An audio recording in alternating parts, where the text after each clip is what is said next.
નમસ્કાર મિત્રો, સ્વાગત છે તમારું સૌનું આપણા YouTube ચેનલમાં. This is your one and only doctor Joshi. ભવતામ સર્વેસામ હાર્દમ હાર્દમ સ્વાગતમ વ્યાહરામી. ધોરણ 12 માટેનું જે સાહિત્ય, જો તમે આર્ટ્સમાં હશો તો 12 માર્ક્સમાં પૂછાશે, સાયન્સમાં હશો તો 9 માર્કમાં પૂછાશે. મતલબ કે મોસ્ટ આઈએમપી ટોપિક કહી શકાય સાહિત્ય. મુદ્દા તારવીને લાવ્યો છું અને પ્લસ હું તમને સમજાવતો જઈશ, સાવ ઇઝી રીતે તમને સમજાય એ ટ્રાય મારી રહેશે અને વિથ સાહિત્યમાં શું આવે છે તમને આઈડિયા આવી જશે. તો એના માટે ખાસ જો આ વિડીયો ગમે લાઈક કરજો, નીચે કોમેન્ટ કરજો કેવો ગમ્યો અને મિત્રોને શેર કરી નાખજો. આગળ વધીએ તો આજનો ટોપિક છે ભારત સંસ્કૃત સાહિત્યનો પરિચય. ભારતસ્ય પ્રતિષ્ઠા, સંસ્કૃતમ સંસ્કૃતિ તથા. ભારતની બે જ પ્રતિષ્ઠા કહી શકાય, સંસ્કૃત અને એની સંસ્કૃતિ. અને ખાસ જો તમે 12th સાયન્સ ઇંગ્લિશ મીડિયમમાં છો તો this is for you. Biology, maths, physics અને chemistry with colourful images material મળશે ફક્ત ₹249 માં. આજે જ લઈ લ્યો. જો તમારે સારી રીતે તૈયારી કરવી છે તો ધીસ ઇઝ ફોર યુ. જો biology with colourful images, maths practice Sam's તમને મળશે વિથ મેથ્સમાં, ફિઝિક્સ માટે વિથ થિયરી એન્ડ ન્યુમેરિકલ અને કેમેસ્ટ્રીમાં વિથ કલરફુલ ઇમેજીસ. તો કલરફુલ મટીરિયલ તમને ઉપલબ્ધ કરાવવામાં આવે છે ચારે ચાર વિષયનું ફક્ત ₹249 માં. ખાસ mind map of all chapter within 1 page. એક પેજમાં આખા ચેપ્ટરનો માઇન્ડ મેપ તમને આપવામાં આવશે, જેનાથી તમે આખા ચેપ્ટરનો સાર એમાં વાંચી શકો. તો સરસ એવું મટીરિયલ છે. એક વખત ખાસ આ વિઝન ડિજિટલ એજ્યુકેશનની VDE એપ્લિકેશન છે એ ડાઉનલોડ કરી અને એમાં તમે કોર્સ પરચેસ કરી શકો છો ભાઈ. હવે નેક્સ્ટ આપણે જઈએ છીએ આપણા સંસ્કૃત સાહિત્ય ઉપર. સંસ્કૃત સાહિત્યમાં ચેપ્ટર તમારે શરૂઆત થાય છે વેદાંતથી. ગયા વખતે 11માં આપણે વેદ ભણ્યા હતા. આ વખતે વેદના અંગો વિશે વાત આવી છે. જો ખાસ ધ્યાન રાખજો, તમારે કન્ફ્યુઝ કરે એવી 4 વસ્તુ છે. પહેલા તો પૂછે વેદ કેટલા?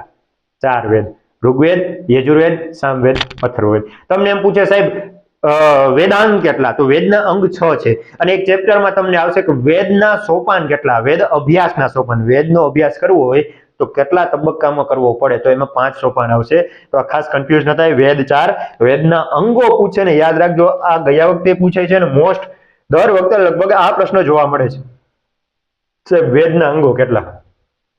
તો યાદ રાખજો વેદના અંગ છે 6. કેટલા અંગ છે? 6. સાહેબ કયા કયા? પેલું જ છે શિક્ષા. જો શિક્ષા એટલે શું? તો કે ભણતર. આપણે ભણીએ શિક્ષાનું કહેવાય છે શિક્ષયતિ ઇતિ શિક્ષા. જે શીખડાવે એ શિક્ષા છે. શું શીખડાવે?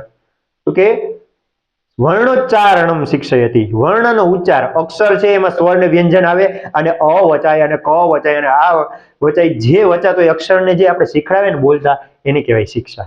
બીજું આવે છે સાહેબ કલ્પ.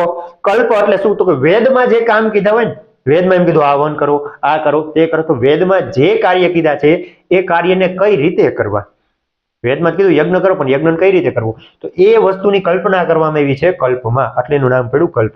નેક્સ્ટ આવે છે વ્યાકરણ. કોઈ પણ ભાષાને મૂળથી સમજવી હોય, વેદનું ઊંડાણપૂર્વક અભ્યાસ કરવો હોય તો IMP છે વ્યાકરણ. મુખ કહેવાય છે, બરોબર? અને વેદનું મુખ કહેવાય છે કેમ કે વેદની એક પુરુષ તરીકે કલ્પના કરવામાં આવી છે. પુરુષ છે ને, પુરુષ એ પુરુષ જેવી કલ્પના વેદ પુરુષની કરવામાં આવી છે. જેમાં એના મુખ છે ને, મોઢું, એ વ્યાકરણ કીધું છે. એના શ્રોત્ર, કાન છે, એના હાથ છે, આ બધા અંગોને કાંઈક ને કાંઈક અંગ કીધા છે. આપણે પહેલા અંગ વિશે સમજી લઈએ. નિરુક્ત છે. જો નિરુક્તમાં શું છે? વર્ણોચ્ચાર શીખડાવે શિક્ષા, યજ્ઞ કાર્ય વગેરે જે વેદમાં કહેલા કાર્યને કેમ કરવા એ જે વાક્ય છે એ કલ્પ, અને તમારે ભણવાનું છે કલ્પ. વ્યાકરણ એટલે શું? તો કે કોઈ પણ ભાષાને ઊંડાણથી સમજવા માટેનો જરૂરી વસ્તુ છે વ્યાકરણ. નિરુક્તમાં શું છે સાહેબ? તો કે વેદ છે વેદ. આમાં કોઈ અઘરા શબ્દો હોય જે આપણે સમજી ન શકાય તો આવા શબ્દોની વ્યાખ્યા કરવામાં આવી છે નિરુક્તમાં. અને એના પછી આવે છે છંદ. કોઈ પણ પંક્તિને ગાવા માટે ઉપયોગી છે છંદ. છંદનો અર્થ થાય છે વૃત્ત, મીન્સ કે માપ. કોઈ પંક્તિને સંખ્યાબદ્ધ કરવી, માપસર ગોઠવવી, એને કહેવાય છંદ. એના પછી નેક્સ્ટ છેલ્લું વેદાંગ છે જ્યોતિષ. કાલ, ગ્રહ, આ બધી ગણના માટે, સમયની અને કાળની અને ગ્રહની ગણના માટે જરૂરી વસ્તુ છે જ્યોતિષ. તો આ 6 ને શું કહેવાય છે સાહેબ? વેદાંગ. તમારે ભણવાનો છે શું? કલ્પ. વ્યાકરણને મુખ કહેવાય, જ્યોતિષને ચક્ષુ કહેવાય, ચક્ષુ એટલે આંખ. છંદને પગ કહેવાય, વેદ પુરુષના પગ છંદ છે. નિરુક્તને શિક્ષાને કહેવાય ઘ્રાણમ. શિક્ષા ઘ્રાણમ તુ વેદસ્ય. ઘ્રાણ એટલે નાક. પાદો કલ્પો હસ્તો કલ્પો તો ઉચ્યતે. હાથ કલ્પને કહેવાય, પગ કહેવાય, છંદને ચક્ષુ કહેવાય, આને મુખ કહેવાય. વ્યાકરણને સાહેબ વૈદું શું? નિરુક્ત. નિરુક્તમ અયનમ ચક્ષુ. જ્યોતિષમ અયનમ ચક્ષુ. નિરુક્તને નાક, આંખ, આંખ આવી ગઈ, મુખ આવી ગયું, હાથ, પગ, ઘ્રાણ, બાકી શું રહે? કર્ણ. કર્ણ એટલે કાન. તો આવી રીતે એક વેદ પુરુષની કલ્પના કરવામાં આવી છે. એવું માને છે કે વેદ એક પુરુષ છે, તો એના કાન શું છે સાહેબ? નિરુક્ત. એની આંખો શું છે? જ્યોતિષ. એનું મુખ શું છે? વ્યાકરણ. એટલે આ બધું કઈ આઈએમપી નથી, તો ખાલી સમજાવવા માટે તમારે સમજવાનું છે કલ્પો. બરોબર? તો સાહેબ આ 6 ને શું કહેવાશે? વેદાંગ. પ્રશ્ન પૂછાય વેદના અંગ કેટલા? 6. ચાલો નેક્સ્ટ આગળ વધીએ. કલ્પ એટલે શું? તો કલ્પની વ્યાખ્યા સંસ્કૃતમાં કંઈક આવી છે કે કલ્પો વેદ વિહિતાનામ કર્મણામ આનુપૂર્વેણ કલ્પના શાસ્ત્રમ. મતલબ કે વેદમાં કહેલા કર્મોને અનુક્રમે કલ્પિત કરવામાં આવ્યા છે, તે છે કલ્પ. એટલે કે વેદમાં કહેલા કર્મોને કઈ રીતે કરવા એનું ક્રમપૂર્વકનું આયોજન, વિચારવાનું કાર્ય એ કલ્પ. વેદમાં કીધું ભાઈ અશ્વમેઘ યજ્ઞ કરો, તો અશ્વમેઘ યજ્ઞ કઈ રીતે કરવો? તો આ રીતે. તો એ જે ક્રમ છે એ યજ્ઞ કઈ રીતે કરવો એ વસ્તુ સમજાવવા માટે છે કલ્પ. એમાં એમ કે 16 સંસ્કારની વિધિ છે, તો 16 સંસ્કાર માણસોએ એનું પાલન કરવું જોઈએ, તો એનું પાલન કઈ રીતે કરવું, તો એ સમજાવવાનું કામ કરે છે કલ્પ. સમજાણું હશે કલ્પ એટલે શું થાય? કલ્પ એટલે વેદે કહેલા કામ, વેદમાં જે કામ કીધા છે એ કામને કઈ રીતે કરવા એ તમને સમજાવશે કલ્પ. આગળ વધીએ. સાહેબ કલ્પ છે ને, કલ્પ એના 4 પ્રકાર પડે છે. કલ્પના 4 પ્રકાર છે. કયા કયા? તો કે શ્રૌત સૂત્ર, ગૃહ્ય સૂત્ર, ધર્મ સૂત્ર અને શુલ્વ સૂત્ર. જો પહેલેથી સમજવું જરૂરી છે. વેદ છે, વેદના કેટલા અંગ છે? વેદના 6 અંગ છે, જેને વેદાંગ કહેવાય. આ 6 વેદાંગમાં એક શું છે? કલ્પ. અને કલ્પમાં શું આવે છે? તો કલ્પના 4 ભાગ પડે છે. શ્રૌત સૂત્ર, ગૃહ્ય સૂત્ર, ધર્મ સૂત્ર અને શુલ્વ સૂત્ર. હવે સાહેબ શ્રૌત સૂત્રનું કામ શું? શ્રૌત સૂત્રનું કામ શું? તો કે કોઈ પણ યજ્ઞ યાગાદી ક્રિયા છે ને, મોટા યજ્ઞો કરવા છે, તો એ કઈ રીતે કરવા એ શ્રૌત સૂત્ર તમને સમજાવશે. કે ભાઈ યજ્ઞ યાગાદી કરો છો, કોઈ તમે દૈનિકના યજ્ઞ અમુક પ્રકારના કરતા હોય, અગ્નિહોત્ર માણસ કહેવાય, બરોબર, પોતે જ પકવીને સ્વયં પાકી હોય, તો એ ધર્મ કાર્ય કરતા હોય, પ્રાર્થના કરે, સંધ્યા કરે, યજ્ઞ કરે, મહેમાનો અતિથિ સત્કાર કરે, આવું બધું કરે, તો એ બધું કઈ રીતે કરવું ને એના માટેનું શ્રૌત સૂત્ર છે. ગૃહ્ય સૂત્ર, ગૃહ્ય ઉપરથી શબ્દ બને છે ગૃહસ્થ, મતલબ કે પતિ પત્નીએ મળીને કેવા કામ કરવા એ બધું વર્ણન છે. પતિ પત્નીએ જે ધાર્મિક કાર્યો કરવા હોય એ ગૃહ્ય સૂત્રમાં છે. તમને ખબર હોય તો 16 પ્રકારના સંસ્કાર આવે. 16 સંસ્કાર.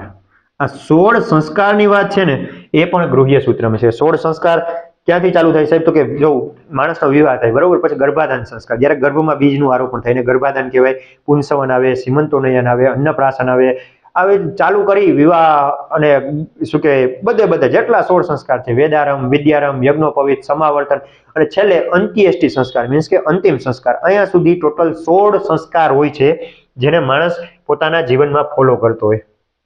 બરોબર? આમાં વ્હાઇટ પેન લઈ લઉં, તમને ઈઝી પડશે. ચાલો શું કે છે ભાઈ? તો કે પહેલે શ્રૌત સૂત્રની વાત કરી. શ્રૌત સૂત્રમાં શું છે? શ્રૌત સૂત્રમાં યજ્ઞ યાગાદી બાબતની વાત છે કે અગ્નિહોત્ર વગેરે હોય, યજ્ઞ વગેરે કઈ રીતે કરે. આમાં તો કે ગૃહસ્થ માણસ છે, પતિ પત્ની એ કેવા પ્રકારના ધાર્મિક કાર્ય કરવા, અને 16 સંસ્કારની વાત કરી છે. 16 સંસ્કારોનું વર્ણન આમાં છે કે માણસે 16 સંસ્કાર, ગર્ભાધાન, પુંસવન, સીમંતોનયન, અન્નપ્રાશન, આ બધા ચૂડા કર્મ, ચોલ કર્મ, આપણે બધા અલગ અલગ સંસ્કાર કરીએ છીએ. જો ગર્ભાધાન થાય પછી આપણે સીમંત હોય, ખોડો ભરાતી હોય, બરોબર, આ સંસ્કાર છે. પછી આપણે જે વાળ કહીએ અથવા તો બાળ મોવારા કહીએ, ઇટ્સ કોલ ચૂડા કર્મ. ચોલ કર્મ છે.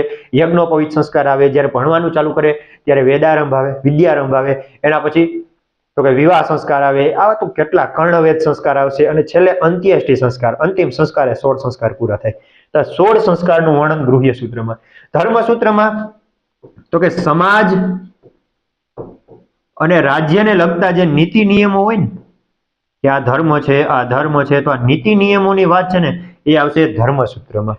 અને શુલ્વ સૂત્રમાં શું આવે સાહેબ? તો કે શુલ્વ સૂત્ર છે ને એમાં એક તો યજ્ઞ વેદી નિર્માણ, કે યજ્ઞની વેદીઓ બનાવવી હોય, યજ્ઞની જે તમે વેદીઓ જોઈએ છે, બરોબર, તો આ યજ્ઞની જે વેદી આવે એ કઈ રીતે બનાવવી, એના નિર્માણ માટેના ઘણા સિદ્ધાંત આવે. ગણિતની રીતે યજ્ઞની વેદી બનાવવામાં આવે છે, એમને નહીં કે ઈટું મૂકીને બની ગઈ. તો યજ્ઞ વેદી નિર્માણ પ્લસ તમે ખબર હશે ગણિતમાં આવે જ્યામિતિ, જ્યોમેટ્રી કે ને, તો જ્યામિતિ શાસ્ત્ર પણ એના સિદ્ધાંતો, અને આવા તો કેટલાય ગાણિતિક સિદ્ધાંતો તમને શુલ્વ સૂત્ર મળશે.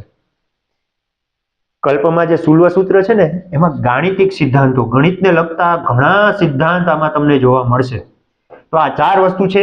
કલ્પ સૂત્રમાં શ્રૌત સૂત્ર આવે છે જેમાં યજ્ઞ યાગાદીની વાત છે. ગૃહ્ય સૂત્રમાં ગૃહસ્થ જીવનને લગતા ધાર્મિક કાર્યો અને 16 સંસ્કારોનું વર્ણન, ધર્મસૂત્રમાં સમાજ અને રાજ્યના નીતિ નિયમોનું વર્ણન છે, અને સુલુઓમાં ગાણિતિક સિદ્ધાંતો, જ્યામિતિ શાસ્ત્રના જે સિદ્ધાંતો છે, અને યજ્ઞ વેદી નિર્માણ આ બધાનું વર્ણન જોવા મળે છે. તો આમાં પણ તમારે સમજવાનું રહેશે ગૃહ્ય સૂત્ર. સાહેબ ગૃહ્ય સૂત્ર એટલે શું? તો કે ગૃહસ્થ જીવન દરમિયાન પતિ પત્ની મળી અને જે ધાર્મિક કાર્યો કરે એ કાર્યને ક્રમબદ્ધ કલ્પનામાં છે, એટલે એને ગૃહસ્થ જીવનનું ગૃહ્ય સૂત્ર કહેવાય છે. બરોબર, ગૃહ્ય સૂત્રમાં ગૃહસ્થ જીવનને લગતી બાબતનો હાથ આવે છે. આપણે વાત કરીએ એમ 16 સંસ્કાર કેમાં આવે? ગૃહ્ય સૂત્રમાં. આ કદાચ તમને MCQ પૂછી લે તો યાદ રાખવું, ગૃહ્ય સૂત્રમાં 16 સંસ્કારનું વર્ણન છે. હવે ગૃહ્ય સૂત્ર છે ને ટોટલ કેટલા છે ખબર સાહેબ? ટોટલ છે ગૃહ્ય સૂત્ર 19. આ 19 માંથી બે સૌથી વધુ પ્રસિદ્ધ છે, એક પારસ્કર અને એક આશ્વલાયન. પારસ્કર ગૃહ્ય સૂત્ર અને આશ્વલાયન ગૃહ્ય સૂત્ર આ બે બહુ પ્રસિદ્ધ છે, અને એમાં આશ્વલાયનને સૌથી પ્રાચીન કીધું છે કે ભાઈ ગૃહ્ય સૂત્રમાં સૌથી પ્રાચીન કયું? આશ્વલાયન. અને પ્રસિદ્ધમાં બીજું હોય પારસ્કર. તો આ પારસ્કરમાં શું છે? તો કે 3 કાંડ આવેલા છે અને 51 કંડિકાઓ આવેલી છે. સાહેબ 3 કાંડ એટલે કે 3 ચેપ્ટર અને 51 કંડિકા, મતલબ આપણે કેમ શ્લોક હોય, મંત્ર હોય, વાર્તિક હોય, એવી રીતે કંડિકા હોય. તો 51 કંડિકાઓ છે અને 3 કાંડ આવેલા છે. બેનું યાદ રાખવાનું છે, એક આશ્વલાયન અને બીજું પારસ્કર ગૃહ્ય સૂત્ર. આ બે ગૃહ્ય સૂત્ર યાદ રાખવાના છે. હજુ 4 વેદ છે ને, 4 વેદ, આ 4 વેદના ટોટલ કરશો એટલે 19 ગૃહ્ય સૂત્ર થશે. ઋગ્વેદમાં કેટલા હોય સાહેબ? ઋગ્વેદમાં 3 છે. ઋગ્વેદ, બરોબર, 3 અક્ષરનો વેદ છે ને, 3 છે. યજુર્વેદમાં તો કે 9 + 1, 9 + 1 એટલે કેટલા થાય સાહેબ? 10. આમ કેમ કહો છો 9 + 1 10 કહી દો? તો ભાઈ એવું છે કે 9 છે શુક્લ યજુર્વેદના છે, એક કૃષ્ણ યજુર્વેદ, બરોબર, યજુર્વેદના 2 ભાગ પડે. એના પછી સામવેદના, સાહેબ સામવેદના 5 છે અને અથર્વવેદનું 1, એટલે 10 ને 3 13, 14 ને 5 19. ટોટલ કેટલા ગૃહ્ય સૂત્ર છે? ગૃહ્ય સૂત્ર ટોટલ 19 છે. યાદ રાખજો. સૌથી પ્રાચીન આશ્વલાયન અને 3 કાંડ અને કંડિકાઓ કેમાં છે? પારસ્કરમાં. આમાંથી MCQ કાઢી લે એટલા માટે આ તમારે મૂક્યું છે. તો આ ગૃહ્ય સૂત્ર તમને સમજાણું હશે. એના પછી બીજી વાત આવે છે રામાયણની. રામાયણ વિશે કોણ ન જાણતું હોય? હવે તમને આમાં ખાસ છે ને પરિચયાત્મક ટિપ્પણી પૂછાય. પરિચયાત્મક ટિપ્પણી. હવે પરિચય પૂછાણો હોય તમને એમ કે તમારો પરિચય લખો, તો તમે શું લખશો? હું રાજકોટ ગયો તો, રાજકોટમાં ક્રિસ્ટલ મોલમાં ગયો, રામવનમાં ગયો, આ જગ્યાએ ગયો, તે જગ્યાએ ગયો, ફરીને આવતો રહ્યો, તો આ તમારો પરિચય થયો? નહીં. તમે તમારો પરિચય આપવાનો હોય, તમે તમારું નામ દેશો કે હું ડોક્ટર જોશી છું, હું આટલા વર્ષથી સંસ્કૃત ભણાવું છું, 10 12 બધા ધોરણમાં ભણાવું છું, અને મારું ગામ આ છે, મારું કામ આ છે, આવું બધું આ પોતાનો પરિચય થયો. તો તમને આનો પરિચય પૂછાય છે, તમે બધા રામાયણ લખીને આવતા રહ્યો, તો એનો પહેલા પરિચય લખવો પડે. રામાયણ નામ શું કામ પડ્યું, રામાયણ કોણે લખી, રામાયણમાં કેટલા શ્લોક છે, એમાં કેટલા કાંડ છે, આ બધું એનો પરિચય થયો કહેવાય. ખાસ પરિચય પૂછાય તો પહેલે તો તમે કોઈ સંસ્કૃત સ્લોગનથી, સંસ્કૃત નાની એવી પંક્તિથી શરૂઆત કરો ને બહુ સારું લાગે. આમાં જો તમે આખો શ્લોક છે પણ આપણે આટલું જ બોલીએ, આટલું લખીને તોય ચાલે. રમ્યા રામાયણી કથા. શ્લોક આખો ચાલુ થાય છે કે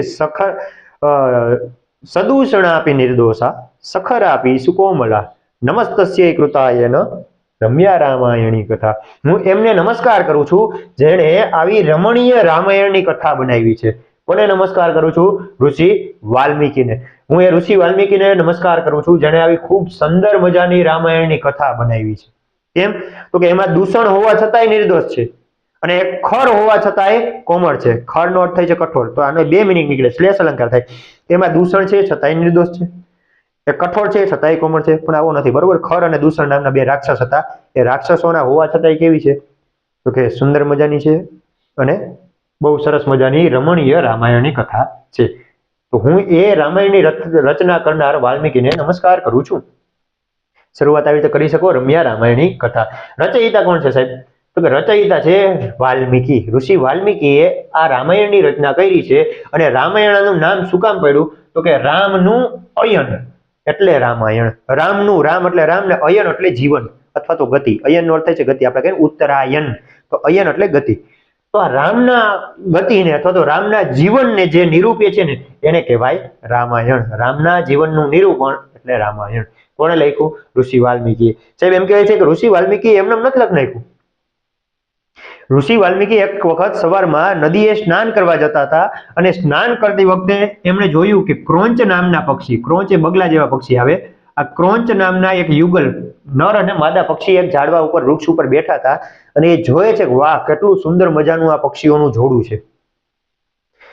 એટલું બોલે ને ત્યાં તો એક શિકારીનું તીર લાગે છે અને ક્રોંચ પક્ષીમાંથી જે નર પક્ષી હોય છે મરી નીચે પડી જાય છે અને માદા એની પાછળ વિલાપ કરે છે અને આમ એનો આક્રંદ કરે છે. એ જોઈ અને જે આપણા વાલ્મીકી ઋષિ હતા ને એના મનમાંથી એક શ્લોક નીકળી ગયો કે મા નિષાદ પ્રતિષ્ઠાત્વમ અગમ શાશ્વતી સમ યત્ક્રોંચ મિથુનાદ એકમ અવધિ કામ મોહિતમ. હે પારધી, આ દુનિયામાં તારી પ્રસિદ્ધિ ક્યાંય નહીં થાય કેમ કે કામ મોહિત એવા ક્રોંચ પક્ષીમાંથી એકને તે મારી નાખ્યું. હવે આ પહેલી વખત આ છંદમાં શ્લોક લખાણો.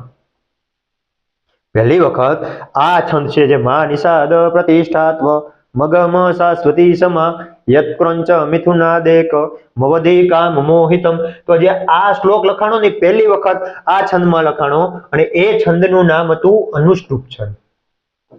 શું નામ હતું? અનુષ્ટુપ છંદ. જો આર્યો અનુષ્ટુપ છંદ. આ અનુષ્ટુપ છંદમાં પહેલી વખત શ્લોક લખાણો મતલબ અનાયાસે મનમાંથી નીકળો અને એ જ્યારે નીકળો ને ત્યારે એમ કે છે ઉપરથી નારદજી જતા હતા, નારદજી સાંભળી ગયા અને એમણે વાલ્મીકી ઋષિને આ છંદમાં જ એક ગ્રંથ લખવાની પ્રેરણા આપી અને એ ઋષિ વાલ્મીકીએ અનુષ્ટુપ છંદમાં રામાયણ લખી. સમજાય છે? તો આમાં તમને પ્રશ્ન પૂછાય કે શ્લોકની શ્લોકત્વને પામવાની વાત કયા ગ્રંથમાં છે? શ્લોકની શ્લોકત્વ પામવું તો ભાઈ અનુષ્ટુપમાં જે છંદ છે બરોબર, શ્લોકનું શ્લોકત્વ, કેમ કે આમાં શ્લોક બન્યો હતો અને એ શ્લોકના કારણે આખી રામાયણ બની. તો આ શ્લોકની શ્લોકત્વ આવે તો યાદ રાખજો વાલ્મીકી રામાયણમાં છે. હવે સાહેબ રામનું અહીંયા એટલે શું? તો કે રામાયણ કેટલા કાંડ છે? રામાયણમાં 7 કાંડ આવેલા છે. આપણે જેમ અધ્યાય હોય, પર્વ હોય, સર્ગ હોય એવી રીતે આમાં કાંડ છે બરોબર. હવે કવિ એના ચેપ્ટરને ગમે નામ આપી શકે. કોઈ ઉચ્છ્વાસ આપે, કોઈ આપે એને અધ્યાય નામ, કોઈ આપે એને પર્વ નામ, જેને જે ઈચ્છા હોય એ નામ આપે. તો કેટલા કાંડ આવેલા છે સાહેબ? 7 કાંડ અને 24,000 જેટલા શ્લોક છે. છંદ ખબર પડી ગઈ, અનુષ્ટુપ છંદ. હવે આ પ્રશ્ન ઘણી વખત બોર્ડની એક્ઝામમાં પૂછાય છે કે એની સમીક્ષિત આવૃત્તિ કોણે તૈયાર કરી? સમીક્ષિત એટલે શું સાહેબ? તો કે અલગ અલગ વસ્તુઓને લઈ અને એના ઉપરથી એક બુક બનાવે કે અલગ અલગ, જેમ કે અલગ અલગ ભાષાની લિપિઓમાં હોય તો એમાંથી કરી અને એક સંયુક્ત સમીક્ષિત આવૃત્તિ તૈયાર કરે. અને એ રામાયણની સમીક્ષિત આવૃત્તિ જો કોઈ કરી હોય તો આપણી જે MS યુનિવર્સિટી છે ને, મહારાજા સયાજીરાવ ગાયકવાડ યુનિવર્સિટી વડોદરા, આ MS યુનિવર્સિટીમાં પ્રાચ્ય મંદિર આવેલું છે અને પ્રાચ્ય મંદિર તરફથી આપણા રામાયણની સમીક્ષિત આવૃત્તિ તૈયાર કરી હતી બરોબર. ખાસ યાદ રાખજો, પ્રશ્ન પૂછાઈ જાય કે રામાયણની સમીક્ષિત આવૃત્તિ કોણે કરી હતી? તો કે પ્રાચ્ય મંદિર વડોદરા, જે ક્યાં આવ્યું છે? MS યુનિવર્સિટીની અંદર આવેલું છે પ્રાચ્ય મંદિર, જેની સમીક્ષિત આવૃત્તિ, જેમણે રામાયણની સમીક્ષિત આવૃત્તિ તૈયાર કરી હતી. અને મહાભારતની પૂછાય તો એ ભાંડારકર આગળ આવશે. આ બેની સમીક્ષિત આવૃત્તિ વધુ પડતી પૂછાય છે, રામાયણની MS. નેક્સ્ટ આગળ વધીએ તો રામાયણનું વિષય વસ્તુ શું છે? ભાઈ જો રામાયણ તમે બધાએ જોયે છે, બધાએ સાંભળી છે. સાવ ઈઝી રામાયણ વિષય વસ્તુ છે કે દશરથ રાજાને 4 દીકરા હતા, 3 પત્ની હતી. રામ, લક્ષ્મણ, ભરત, શત્રુઘ્ન ભણી ઘણી મોટા થયા. રામ સીતા સ્વયંવરમાં ધનુષ ભાંગ્યું, બધી ખબર છે. હવે એ રામાયણનું વિષય વસ્તુ જો તમે લખવું હોય તો લખી શકો. 7 કાંડ છે, તમને ખબર છે. જો રામ ભગવાન પેલા નાના હતા ને, હા સાહેબ બાળક હતા, તો એને કહેવાય બાલકાંડ. હવે બાલકાંડમાં શું આવશે સાહેબ? તો કે બાલકાંડમાં બધું વર્ણન આવી જશે કે રામ ભગવાનનો જન્મ થયો, જન્મ પછી તો કે એ બધું બાળ લીલા આવી જાય. ગુરુ પાસેથી એમણે જે ઉપનયન સંસ્કાર કર્યા, ગુરુ પાસે શીખવા ગયા, શીખીને આવ્યા, ત્યાં સુધી બાલકાંડ આવશે. એના પછી આવે અયોધ્યાકાંડ. અયોધ્યામાં રિટર્ન આવ્યા, ગુરુજી એમને લઈ ગયા, સીતાજી હારે સ્વયંવર થયું, લગ્ન થયા અને શું કહેવાય પછી આવીને પિતાએ વિચાર કર્યો કે રામને રાજા બનાવવા છે. પણ એમના પત્ની જે હતા, બીજા પત્ની કઈ એમણે એમ કીધું કે મારા દીકરા ભરતને રાજા બનાવો અને રામને 14 વર્ષનો વનવાસ આપો બરોબર. તો એ બધું અયોધ્યાકાંડમાં આવશે. હવે વનવાસ માંગ્યો એટલે રામ ભગવાન અરણ્ય એટલે કે વનમાં ગયા કે હા સાહેબ, તો જંગલમાં ગયા એટલે એનું નામ પડ્યું અરણ્યકાંડ. હવે જંગલમાં ગયા, ત્યાં જઈને રહેવા માંડ્યા. ત્યાં પછી ભરત ગયા, ભરતનો રામનો મિલાપ થાય છે, ભરત માફી માંગે છે, પાછું આવવાનું કહે છે, રામ ભગવાન આવતા નથી, આગળ વધે છે, ઘણા રાક્ષસોનો વધ કરે છે અને એ રાક્ષસોના વધના કારણે રાવણ છે એ સીતાનું અપહરણ કરે છે. હવે સીતાની શોધ કરવા માટે રામ નીકળે છે અને નીકળતા કયો પર્વત હોય? ઋષિમુખ બરોબર. એ પર્વત ઉપર પહોંચે છે અને ત્યાં એમને એક વાનર મિત્ર મળે છે જેનું નામ હોય છે સુગ્રીવ. એ સુગ્રીવ છે એનો ભાઈ બાલી કિષ્કિંધાનો શું કહે રાજા હોય છે. સુગ્રીવ ને વાલી બે ભાઈ સરખા જ લાગતા હોય. સુગ્રીવને મિત્ર બનાવે. મિત્ર બનાવ્યા પછી જેનો ભાઈ વાલી, એ વાલીએ પોતાના જ સગા ભાઈને પાટા મારી અને પોતાના રાજ્યમાંથી કાઢી મૂક્યો હતો અને એના ભાઈની પત્નીને પણ પોતે લઈ લીધી, મતલબ રાખી લીધા. આવાના કારણે રામ ભગવાને સુગ્રીવનો સાથ આપ્યો અને વાલીને મારી અને કિષ્કિંધાના રાજા બનાવ્યા. કોને? સુગ્રીવને. હવે કિષ્કિંધાના રાજા બની ગયા એટલે જે સુગ્રીવ હતા, સુગ્રીવે પોતાના સૈનિકોને બધી બાજુ મોકલી દીધા કે જાઓ જઈ અને સીતાજીની શોધ કરો. અને એમાં હનુમાનજી છે એ દક્ષિણ દિશા બાજુ જાય છે, શ્રીલંકા બાજુ, અને એ જે વર્ણન છે એનું બહુ સુંદર મજાનું વર્ણન છે, એટલે ઇટ્સ કોલ્ડ સુંદરકાંડ. બરોબર. હનુમાનજી જે સીતાની શોધ કરવા માટે નીકળે છે, દરિયો ઓળંગે છે, સીતાજીને અશોક વાટિકા મળે છે, ત્યાં જઈ અને સીતાજી હારે જે સંવાદ થાય છે, લંકાને સળગાવી રિટર્ન આવે છે, એ બધું કેમાં આવશે? સુંદરકાંડમાં. એના પછી સાહેબ, એના પછી બધા રામ ભગવાનને પુલ બનાવી અને લંકા જાય છે અને લંકામાં યુદ્ધ થાય છે. તો એને લંકાએ કહી શકાય અથવા તો યુદ્ધકાંડ પણ કહી શકાય. લંકા કાંડ કહી શકો અને યુદ્ધકાંડ કહી શકો, કેમ કે મેં યુદ્ધ આવે છે. તો છઠ્ઠો કાંડ એ લંકા અથવા તો યુદ્ધકાંડ છે. અને સાતમું, આ બધું પૂરું કરી રામ ભગવાન દિવાળીના દિવસે ભારત પાછા આવે છે, અયોધ્યામાં પાછા આવે છે. એના પછી સીતાજીનો પાછો પરિત્યાગ કરવો પડે છે. લવકુશના જન્મથી લઈ અને સીતાજી પૃથ્વીમાં સમાઈ જાય છે અને રામ ભગવાન પણ સ્વધામ ગમન થાય છે. આ બધી વાત ઉત્તરકાંડમાં આવે છે. ઉત્તરકાંડ. આના ઉપરથી ઉત્તર રામચરિત ઘણા વિદ્વાનોએ બનાવ્યું છે. બરોબર. તો આ 7 કાંડ છે રામાયણની વિષય વસ્તુમાં આવી જશે. રામ ભગવાનના જન્મથી લઈ અને છેલ્લે સ્વધામ ગમન સુધીની આખી વાત તમે બધાને ખબર હોય કે રામ ભગવાન શું થયું હતું. તો આ રામાયણ વિશે લખી શકો. પહેલા તો રામાયણના પરિચયમાં એક સારી એવી સંસ્કૃતની પંક્તિ લખો.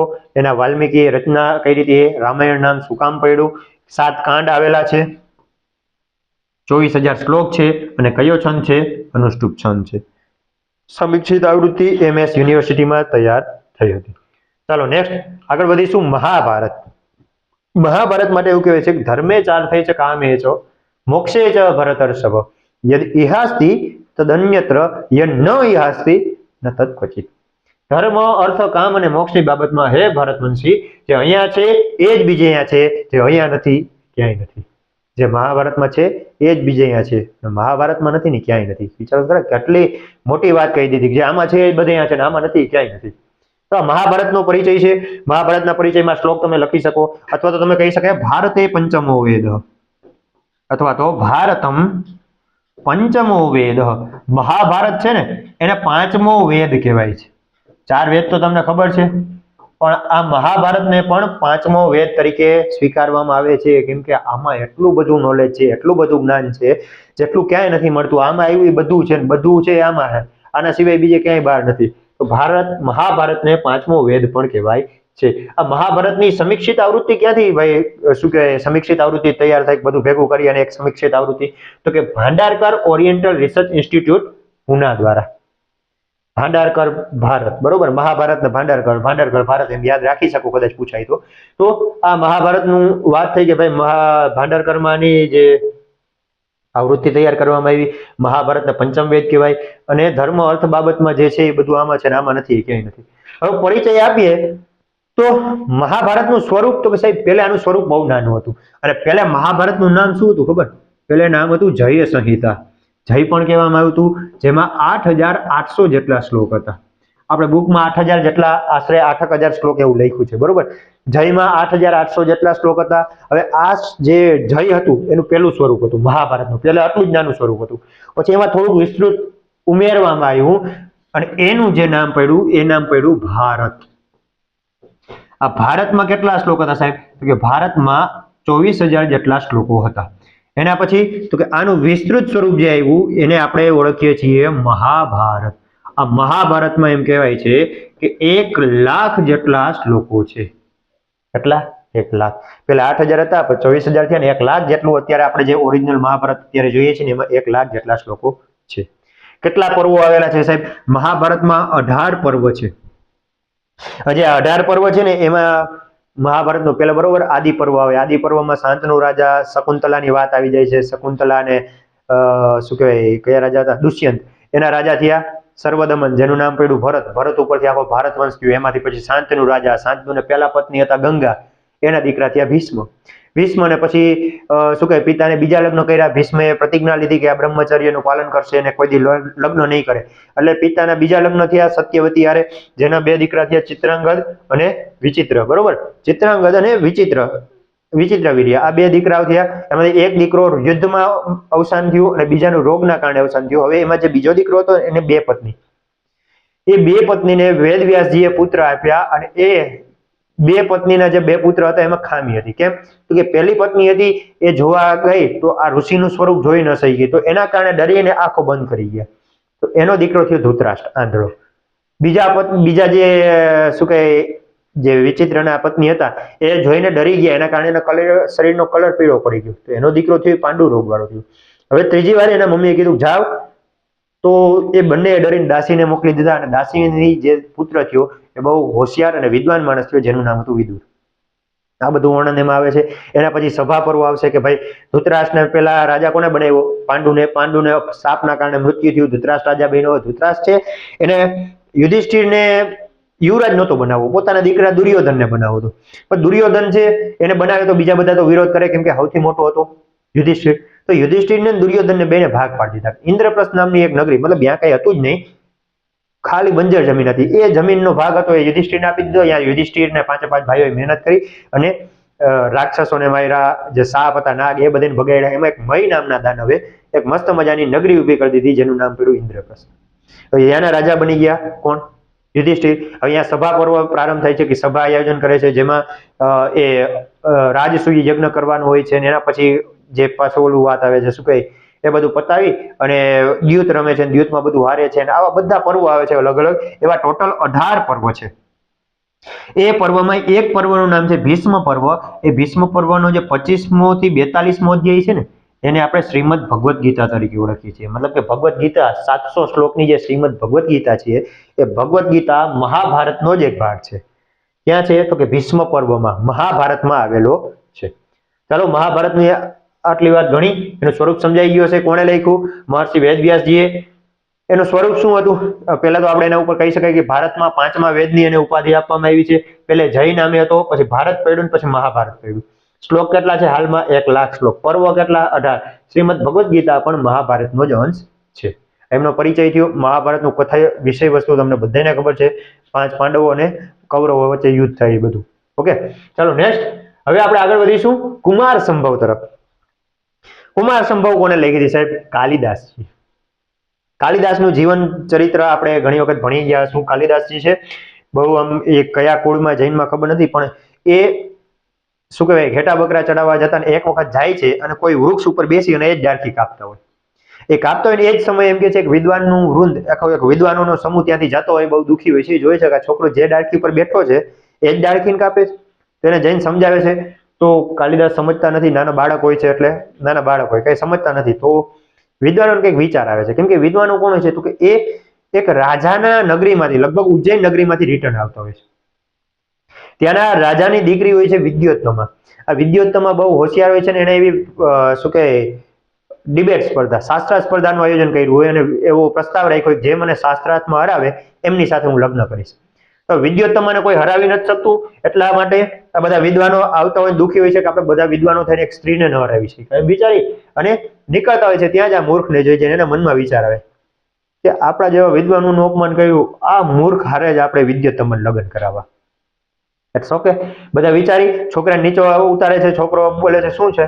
લગ્ન કરવાથી કે લગ્ન કરવાની થોડી ના પડે. છોકરો તો રાજી થઈ ગયો કે કોની યાર છોકરી હારી હોય જોઈએ કે છોકરી રાજકુમારી હતી, તો ક્યાં વાંધો હોય બાપુ. હવે છોકરાને માન મનાવે છે, પણ એક શરત રાખે છે કે તારે કાંઈ બોલવાનું નહીં. છોકરો કે કાંઈ વાંધો નહીં. હવે ત્યાં જાય છે, બધા જઈને કહે છે કે આ મારા ગુરુ છે. કે નાનો છોકરો થોડો ગુરુ છે કે ભાઈ કેમ ન હોય? સુખદેવજી હતા, નાના હતા, કેટલા મોટા મોટા ઋષિ મુનિઓને શું કહેવાય ભાગવતનું જ્ઞાન આપ્યું હતું. આવા તો કેટલા એવા વિદ્વાનો હતા જે નાની ઉંમરમાં મોટાને શીખડાવતા. તો આ મારા ગુરુ શું કામ ન હોય? બધા માન્ય રાખ્યું, ચાલુ થયું. હવે કાલિદાસજીએ બેસી ગયા, એમને કઈ બોલવાનું હતું ને. વિદ્યોત્તમાય સામે એક આંગળી ઊંચી કરી કે ભાઈ ઈશ્વર એક છે. આને એમ લાગ્યું એકડા બગડા ગણે, મને બે આવડે કે તું એક કે હું બે કહું. વિદ્યોત્તમા કે કેવા શું માંગે? વિદ્વાને કીધું તમારો પ્રશ્ન હતા કે મેં એમ કીધું કે ઈશ્વર એક છે. હવે જો ઈશારાથી વાત થાય છે બરોબર, કેમ કે આમે એમ કીધું હોય કે આ અમારા વિદ્વાન છે એમને મૌન વ્રત ધારણ કર્યું છે.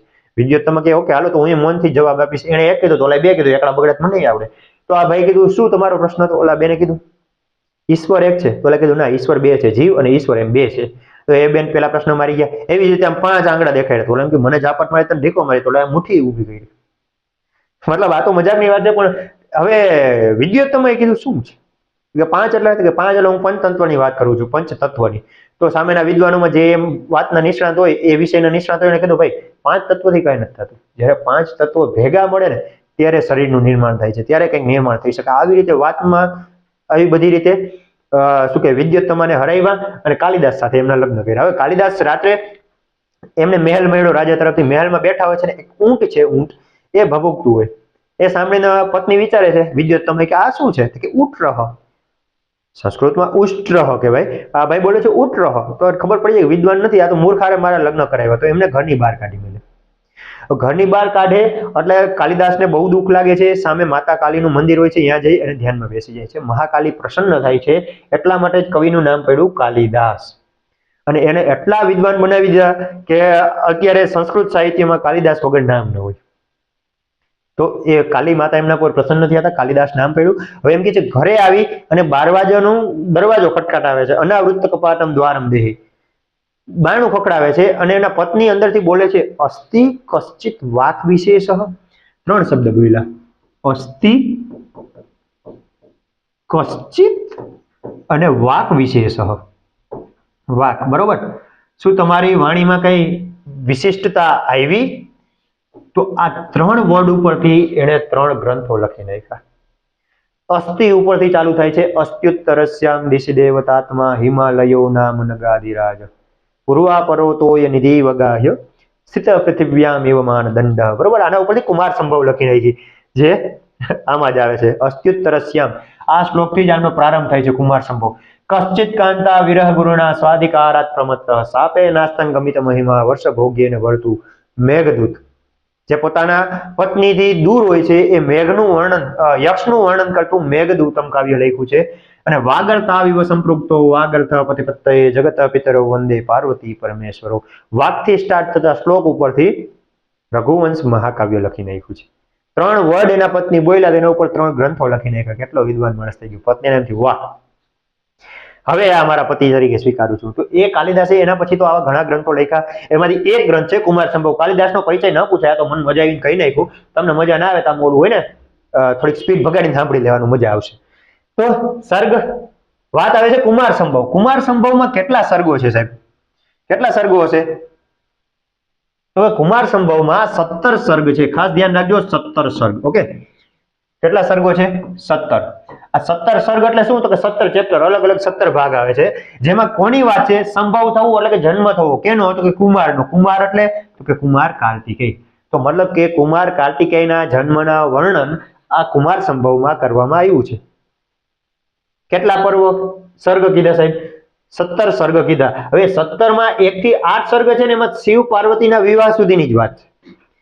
એમાં કઈ રીતે સાહેબ? તો કે પહેલા જ સર્ગમાં હિમાલય વર્ણન છે. પહેલો જ સર્ગ છે ને એમાં હિમાલય વર્ણન, જેમ કીધું અસ્ત્યુત્તરસ્યામ દિશિ દેવતાત્મા હિમાલયો નામ નગાધિરાજ. નગ અધિરાજ, પર્વતોનો રાજા સ્વરૂપ હિમાલય, એની વાત કરી છે. બરોબર. પહેલા સર્ગમાં હિમાલયનું વર્ણન છે. બીજામાં તારકાસુરના વધ માટેનો ઉપાય, મતલબ કે તારકાસુર નામનો એક રાક્ષસ છે. આ રાક્ષસ દેવતાઓને બહુ પીડા આપતો હોય. તો દેવતાઓ નથી એટલા કંટાળી ગયા હોય તો એ બધા જાય છે બ્રહ્માજી પાસે. બ્રહ્માજી એમ કહે છે કે હવે આનું કંઈક કરો. બ્રહ્માજી વરદાન આપ્યું છે તારકાસુરને. બરોબર. સોરી, મહાદેવ, કે મહાદેવના જે દીકરો છે એના હાથે તારકાસુરનો વધ થાય. તો તારકાસુરના વધ માટે બ્રહ્માજી ઉપાય કીધો કે જે શિવ ભગવાન, શંકર ભગવાન છે, ધ્યાનમાં બેઠા છે. અત્યારે એ સાવ વિરક્ત થઈ ગયા છે, અખંડ તપસ્યા કરે છે. એ કઈ એના મનમાં કઈ વિકાર છે જ નહીં. તો એ જ્યારે લગ્ન કરશે ને એનો દીકરો થશે ને, એ દીકરો આ તારકાસુરને મારશે. એવો બ્રહ્માજી બધા દેવતાઓને બીજા સર્ગમાં ઉપાય કહે છે. નેક્સ્ટ એના પછી મદન દહન પ્રસંગ આવે છે. તમે 11માં ભણ્યા છો. 11માં આની વાત આવે છે. મદન એટલે થાય કામદેવ. કામદેવને બાળી નાખ્યો હતો ને ભાઈ. કામદેવને મહાદેવે બાળી નાખ્યો હતો. કેમ? તો કે જ્યારે મહાદેવ ધ્યાનમાં બેઠા હોય છે, પાર્વતી એમની પૂજા અર્ચના કરતા હોય છે, ત્યારે કામદેવ છે એમની ઉપર પુષ્પના, બરોબર, પુષ્પધનવા કહેવાય, પુષ્પના બાણ છોડે છે, જેનાથી મહાદેવમાં થોડીક આસક્તિ આવે છે. અને મહાદેવ એના કારણે ગુસ્સેથી ત્રીજું આંખ ખોલી અને આ મદન એટલે કે કામદેવને બાળી નાખે છે. શ્લોક છે ને, ક્રોધમ પ્રભોસમ હરસમ હરેતિ યાવત ગિરખે મરુતામ ચરંતી તાવત સવહની ભવનેત્ર જન્મ ભસ્માવશેષમ મદનમ ચકાર. હજી તો દેવતાઓની વાણી આકાશમાં હતી, હે પ્રભુ ક્રોધ શાંત કરો, એ હજી તો હવામાં હતી. ત્યાં સુધીમાં તો મહાદેવની આંખમાંથી નીકળેલા પ્રકાશે અગ્નિએ આ કામદેવને બાળીને ભસ્મ કરી નાખ્યો. કેટલું સરસ મજાનું વર્ણન કરે છે. હવે કામદેવનું મૃત્યુ થયું એની વાત ત્રીજામાં આવી છે. કામદેવનું મૃત્યુ થાય એટલે એમના પત્ની હતા જેનું નામ હતું રતિ. કામદેવના મૃત્યુના કારણે હવે રતિ છે એ વિલાપ કરે છે, રોવે છે. રતિને બધા સમજાવે છે, આશીર્વાદ આપે છે કે ભાઈ એ કૃષ્ણ ભગવાનના દીકરા તરીકે જન્મશે, તો અત્યારે રો નહીં, એનું ખાલી શરીર ભસ્મ થયું છે, એ જીવતો છે. તો રતિ વિલાપ આવે છે. રતિએ શ્રાપ આપ્યો તો પાર્વતીને, બરોબર, કે તમારે ક્યારેય ગર્ભ ધારણ નહીં કરી શકો. હવે જો આ તકલીફ થઈ કે પાર્વતી છે એ ગર્ભ ધારણ ન કરી શકે તો કાર્તિકેયનો જન્મ કેમ થાય? તો પછી હવે થાય છે શું, તો કે રતિનો વિલાપ થઈ ગયો, મદન દહન થઈ ગયું. પાર્વતી છે એને એમ લાગ્યું હું મારા રૂપથી તો મહાદેવને આકર્ષિત નહીં કરી શકું. અત્યાર સુધી પૂજા અર્ચના કરતા, શ્રૃંગાર કરીને આવતા, મહાદેવની દરરોજ પૂજા કરતા, પણ જ્યારે મહાદેવે આ કામદેવને જ બાળી નાખ્યો ત્યારે પાર્વતીજીને એમ થયું કે ભાઈ હું મારા સ્વરૂપથી તો મહાદેવને પ્રસન્ન નહીં કરી શકું, હવે મારે તપ કરી અને આ તપસ્વીને પ્રસન્ન કરવા જશે, એવું વિચારી અને પાર્વતી તપ કરવા બેસી જાય છે અને બહુ આકરું તપ કરે છે. જ્યારે તપ કરવા જાય ને ત્યારે એને માં છે એના મમ્મીએ ના પાડે છે. ઉમેતિ માત્રા તપસો નિષિદ્ધા પશ્ચાદ ઉમા ક્યામ સુમકી જગામ. મીન્સ કે પાર્વતીનું નામ ઉમા શું કામ પડ્યું? તો કે જ્યારે તપ કરવા જાય છે ને ત્યારે એના મમ્મી ના પાડે છે. ઉ એટલે કે હે દીકરી અને માં એટલે કે નહીં તું તપ ન કર, તો ઉ માં એના ઉપરથી નામ પડ્યું ઉમા. હવે પાર્વતીના તપ છે, બહુ તપ કર્યું હોય તો મહાદેવના તપની પરીક્ષા કરે છે. એક સંન્યાસી થઈ જાય છે કે આ શિવમાં છે શું? આ શિવ તો વૈરાગી હે, જટાધારી હે, આખો દી ભસ્મમાં ભૂતડા ભેગો રખડતો હોય, નામ ને તેમ. મહાદેવ પોતે પોતાના જ અવખાણ કરે છે પાર્વતી સામે. પાર્વતી બહુ પછી પહેલા તો કંઈક જવાબ એને શાંતિથી આપે છે, પછી ગુસ્સે ભરાઈ જાય છે. ગુસ્સે ભરાઈને ત્યારે શિવ પોતાના સ્વરૂપમાં આવે છે, અમને એમનો સ્વીકાર કરે છે, બરોબર. સ્વીકાર પછી મહાદેવના લગ્ન થાય છે અને 9 થી 17 સુધીમાં કુમાર કાર્તિકેયના જન્મથી લઈ અને તારકાસુરના વધ સુધીની કથા છે. કેમ કે મહાદેવ અને પાર્વતી જ્યારે લગ્ન કરી અને એકાંતમાં હોય છે ત્યારે દેવતાઓના રાજા ઇન્દ્ર અગ્નિને કબૂતર બનાવીને મોકલે છે, તું જાય કે મહાદેવને કે છે કે નહીં. તો હવે એ જોવા ગયો તો મહાદેવ એનું જે તેજ હતું એ તેજ છે એ અગ્નિમાં નાખી દે. અગ્નિ કબૂતર બન્યું હોય, કબૂતર પડ્યું તો કબૂતર બળવા માંડે, અગ્નિ ખુદ બળતો હતો. વિચારો કરે કેવું મહાદેવનું બળ. અગ્નિ કે હું બળું છું, કે તું અગ્નિ હોય તો બળત ખરો ને. દેવતાઓ બધા કહે કે ના ના હું તોય બળું છું. તો કે તને બચાવવાનો એક જ ઉપાય, ગંગા ડૂબકી માર.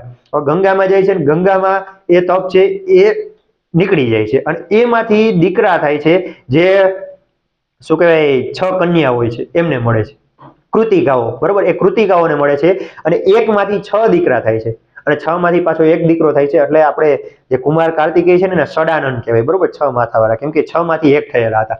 કૃતિકાઓ એનું થોડુંક શું કે મોટા કરે છે, ભરણ પોષણ કરી અને પાછા મહાદેવ એને વિવિધ જ્ઞાન આપે છે. દેવતાઓના ઇન્દ્ર આ કાર્તિકેયને પોતાના સેનાપતિ બનાવી અને યુદ્ધ કરે છે અને તારકાસુરનો વધ થાય છે. આ બધું કેમાં આવે છે સાહેબ? કુમાર સંભવમાં આવે છે. ચાલો, કુમાર સંભવ સમજાઈ ગયું હશે. એના પછી આવે છે રઘુવંશ. રઘુવંશ એટલે કે રઘુના વંશનું વર્ણન છે. આમાં કોઈ સ્પેશિયલ પાત્ર નથી, દરેક પાત્રની વાત આપણા કાલિદાસજીએ કરી છે.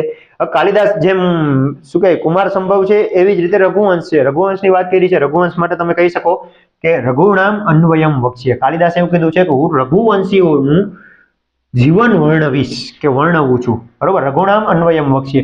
અને કોઈ સારા એવા કવિ એમ કીધું છે કે કહ ઈહ રઘુકારે ન રમતે. કોણ એવો માણસ હશે જે આ રઘુવંશમાં ન રમે? રઘુકાર કોને કહેવાય? તો કે રઘુવંશ બનાવનાર. કોણ? કાલિદાસ.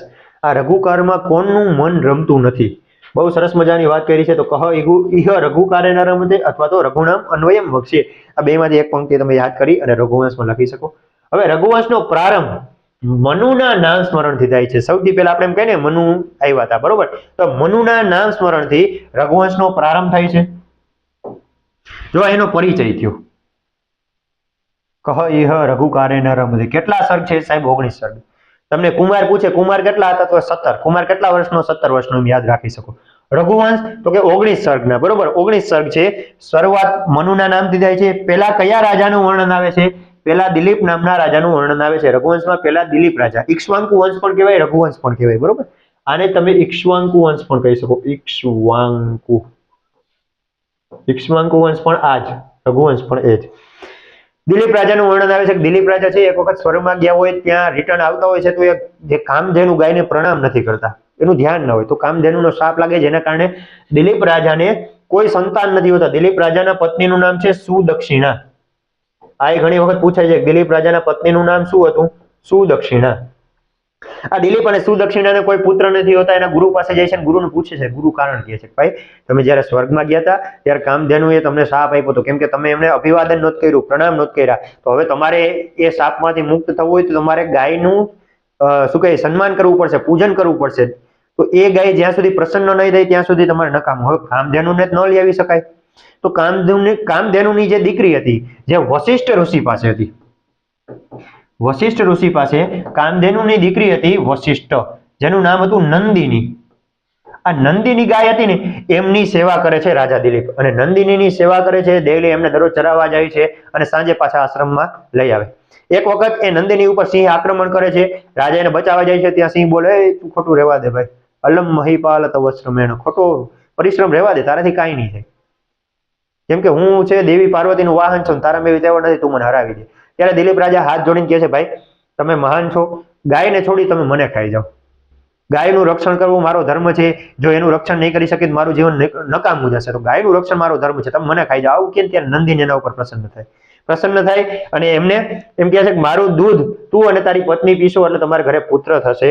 અને એ રાજા દિલીપે એક ગાયના દૂધથી પુત્ર થયો જેનું નામ હતું રઘુ, અને એ રઘુ એટલો પરાક્રમી થયો જેના કારણે આ વંશનું નામ પડ્યું રઘુવંશ.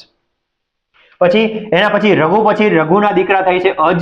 આ અજ પણ બહુ પરાક્રમી હોય છે. ઘણા બધા ઇન્દુમતી એક વિદર્ભ નામની નગરીના કુમારી હોય છે ઇન્દુમતી, એમના સ્વયંવરમાં જઈ એમની સાથે લગ્ન કરે છે અને એના પરાક્રમોથી પ્રસન્ન થઈ રઘુ રાજા અજને રાજા બનાવી અને પોતે વાનપ્રસ્થ સ્વીકારે છે. હવે અજ રાજાનું ઇન્દુમતી યારે સ્વયંવર થાય છે અને એમાં લગ્ન કરે છે, અને એક વખત એવું થાય છે કે ઇન્દુમતી ઉદ્યાન બગીચામાં હોય છે અને એની ઉપર કંઈક પડે છે જેના કારણે ઇન્દુમતીનું અવસાન થાય છે, અને એ અવસાનના કારણે અજ રાજા વિલાપ કરે છે, અને એ વિલાપનું બહુ સુંદર મજાનું વર્ણન છે. એના પછી રાજા દશરથનું વર્ણન, રાજા રામ, કુશ, આ બધા રાજાઓનું વર્ણન છે. રામ ભગવાનનું વર્ણન તમને બધાને ખબર છે. અને છેલ્લે અંતિમ અને વિલાસી રાજા એવા અગ્નિવર્ણનનું વર્ણન છે. ત્યાં સુધી રઘુવંશ છે. બરોબર, છે દશરથ રાજા રામના પિતા, પછી રામ ભગવાનનું વર્ણન, રામના દીકરા કુશનું વર્ણન, અને અંતિમ છેલ્લે અગ્નિવર્ણનનું વર્ણન આવે છે રઘુવંશમાં. અને હજી આ બે ગ્રંથો લખ્યા હતા આપણા કાલિદાસજીએ. કયા કયા? તો કે ઋતુ સંહારમ અને મેઘદૂતમ. ઋતુ સંહાર અને મેઘદૂતમ આ બંનેને ખંડ કાવ્ય કહેવાય, ખંડ કાવ્ય. ઓકે, ઋતુ સંહારમાં શું છે? ઋતુ ઉપરથી ખબર પડી જાય કે 6 6 હેમંત, વર્ષા, શિશિર, આ 6 6 ઋતુનું વર્ણન છે. અને મેઘદૂતમમાં શું છે? તો કે ભાઈ કુબેરનો એક સેવક છે યક્ષ. આ યક્ષ દરરોજ કુબેરને ફૂલ પહોંચાડવા જતો. એક દિવસ હવે નવા લગ્ન થયા, બિચારાને એક દિવસ મોડું થઈ ગયું. મોડું થયું તો યક્ષને શાપ મળ્યો કુબેરનો કે તું તારા પત્નીથી દૂર રહીશ. યક્ષ પોતાની પત્નીથી દૂર થઈ જાય છે, અને એમાં અષાઢ મહિનો આવે. અષાઢ મહિનો આવે એટલે પછી જે પ્રેમી હોય ને એની પ્રેમિકાઓ સાંભળે, તો આ યક્ષને એની ઘરવાળીની યાદ આવે. તો આ મેઘ એટલે કે વાદળ દ્વારા, વાદળને પોતાનો એક સંદેશવાહક સમજી અને વાદળ દ્વારા પોતાનો સંદેશ મોકલાવે છે. મતલબ કે પોતાની જે મનોવ્યથા છે એનું વર્ણન કરે છે વાદળા સમક્ષ. એમ સમજે કે આ વાદળું છે મારો સંદેશ લઈ જશે, એટલા માટે એનું નામ પડ્યું મેઘદૂતમ. યક્ષની વાત આવે છે. ઓકે, તો આમાંથી પ્રશ્ન કદાચ પૂછી લઈએ. ચાલો નેક્સ્ટ આગળ વધીશું. માઘ. મહાકવિ માઘ છે એ માટે એવું કહેવાય છે કે મેઘે માઘે ગતમ વયઃ. એક તો મેઘ એટલે મેઘદૂત, હમણાં આપણે જોઈએ ને આગળ યક્ષની. આ મેઘદૂતમાં અને માઘે લખેલા કઈ બુક લખી હતી સાહેબ? શિશુપાલ વધ. માઘે શિશુપાલ વધ નામની બુક લખી હતી, શિશુપાલ. આ બે બુકમાં તમારી આખી ઉંમર નીકળી જાય.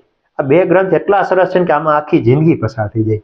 એક તો મેઘદૂત અને બીજી માઘે લખેલું શિશુપાલ. આ બે ગ્રંથ તમે વાંચી લો ને તમારી આખી જિંદગી આમાં નીકળી જાય. એવું કહેવાય છે માઘ વિશે. બરોબર, કવિ માઘનો જન્મ 7મી થી 10મી સુધીમાં થયેલો મનાય છે. 7મી થી 10મી વચ્ચે થયો હશે.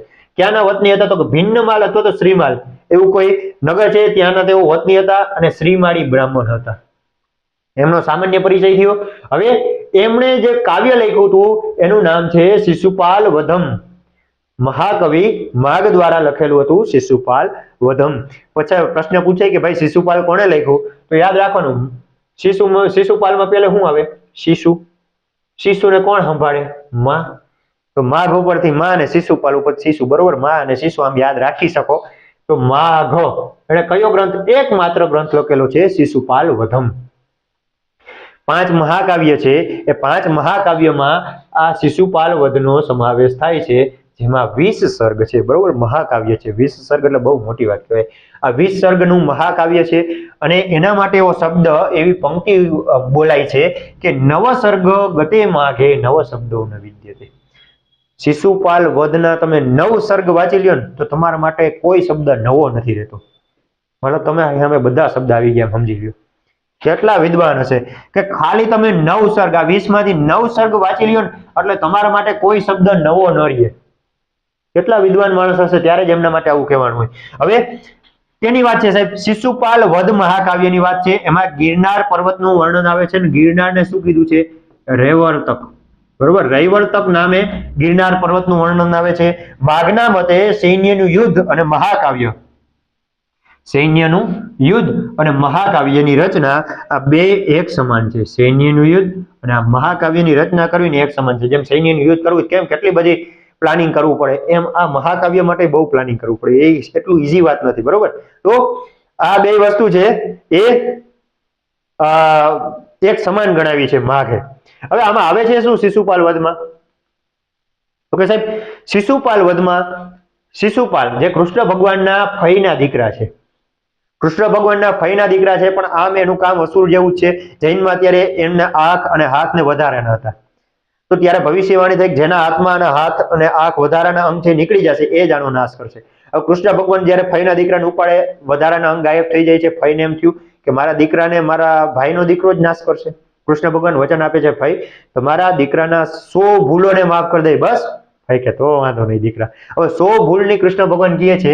તો મહાભારતમાં આ પ્રસંગનું વર્ણન છે, બરોબર. મહાભારતનો જે સભા પર્વ છે, આ સભામાં હવે વાત એવી છે કે રાજસૂય યજ્ઞ કર્યો છે યુધિષ્ઠિરે. તો એ નિમંત્રણ મોકલે છે દ્વારકા કૃષ્ણ ભગવાનને. કૃષ્ણ ભગવાન બલરામ દ્વારકામાં બેઠા હોય છે અને ત્યાં આ સભા મીન્સ કે રાજસૂય યજ્ઞનો યુધિષ્ઠિરનો પ્રસ્તાવ આવે છે અને બીજી બાજુથી નારદજી આવે છે. નારદજી વાત કરે ભાઈ આ જે શિશુપાલ છે ને તમારો ભાઈ, એની બહુ પરેશાની વધી ગઈ, કનડગત બહુ વધી છે, બરોબર, બહુ પરેશાન કરવા માંડ્યો છે.